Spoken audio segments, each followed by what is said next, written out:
क्या आपने कभी ध्यान दिया है कि सांपों की जीभ दो हिस्सों में क्यों होती है? जब भी कोई सांप अपनी जीभ बाहर निकालता है तो वह दो भागों में बंटी हुई दिखाई देती है। लेकिन क्या आप जानते हैं कि इसके पीछे एक प्राचीन पौराणिक कथा छिपी हुई है? यह कथा हमें महाभारत के आदि पर्व और कुछ पुराणों में मिलती है और इस कहानी में जुड़े हैं विनता, कद्रु, गरुड़ और अमृत का रहस्य। ब्रह्मा जी के पुत्र प्रजापति दक्ष की अनेक बेटियां थीं। उन्हीं में से दो थीं, विनता और कद्रु। दोनों का विवाह महान आर्षि कश्यप से हुआ था। एक दिन आर्षि कश्यप अपनी दोनों पत्नियों से प्रसन्न हुए। उन्होंने कहा, तुम दोनों जो चाहो मुझसे वर मांग सकती हो। कद्रु ने कहा, मैं 1000 बलवान सर्पों की माता बनना चाहती हूं। विनता ने कहा, मुझे केवल 2 पुत्र चाहिए, लेकिन वे बहुत शक्तिशाली हों। ऋषि कश्यप ने दोनों को उनके मनचाहे वरदान दे दिए। समय बीतने पर कद्रु ने 1000 अंडे दिए, जबकि विनता ने केवल 2 अंडे दिए। कुछ समय बाद कद्रु के अंडों से सर्प जन्म ले गए, लेकिन विनता के अंडे अभी भी नहीं फूटे थे। यह देखकर विनता बहुत चिंतित और अधीर हो गई। अधीर होकर विनता ने एक अंडा समय से पहले ही तोड़ दिया। उसमें से अरुण नाम का बालक जन्मा, लेकिन उसका शरीर पूरी तरह विकसित नहीं हुआ था। अरुण ने कहा, मां, तुम्हारी जल्दबाजी के कारण मेरा जन्म अधूरा हुआ है। इसलिए उसने विनता को शाप दिया कि कुछ समय तक वह कद्रु की दासी बनेगी। लेकिन अरुण ने यह भी कहा, दूसरे अंडे से जन्म लेने वाला पुत्र तुम्हें इस दास्ता से मुक्त करेगा। कुछ समय बाद विनता और कद्रु ने एक दिव्य घोड़ा देखा। उसका नाम था उच्चैःश्रवा।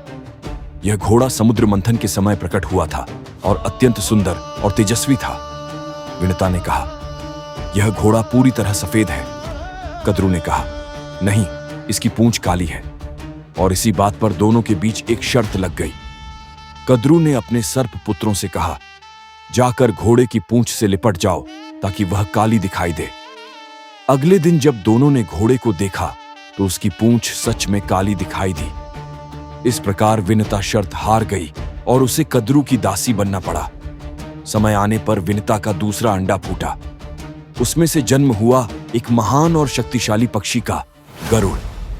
गरुड़ ने अपनी मां की स्थिति देखी और प्रण किया कि वह उन्हें दास्ता से मुक्त करेंगे। सर्पों ने गरुड़ से कहा, यदि तुम स्वर्ग से अमृत लाकर हमें दे दो तो हम विनता को मुक्त कर देंगे। गरुड़ ने देवताओं से भयंकर युद्ध किया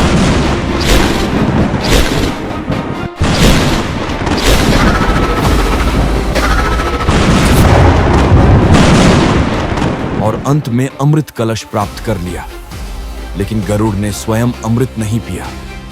गरुड़ के त्याग और पराक्रम से प्रसन्न होकर भगवान विष्णु उनके सामने प्रकट हुए। उन्होंने कहा, तुम बिना अमृत पिए ही अमर रहोगे। और उसी समय से गरुड़ भगवान विष्णु के वाहन बन गए। गरुड़ अमृत लेकर सर्पों के पास पहुंचे। सर्पों ने तुरंत विनता को मुक्त कर दिया। गरुड़ ने अमृत का कलश कुश घास पर रख दिया और कहा, पहले स्नान करके आओ, फिर अमृत पी लेना। जैसे ही सर्प स्नान करने गए, उसी समय इंद्रदेव आकर अमृत वापस ले गए। जब सर्प लौटे तो अमृत वहां नहीं था।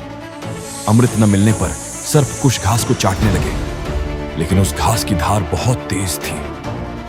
उसी से उनकी जीभ 2 हिस्सों में कट गई और कहा जाता है कि तभी से सांपों की जीभ 2 भागों में होती है।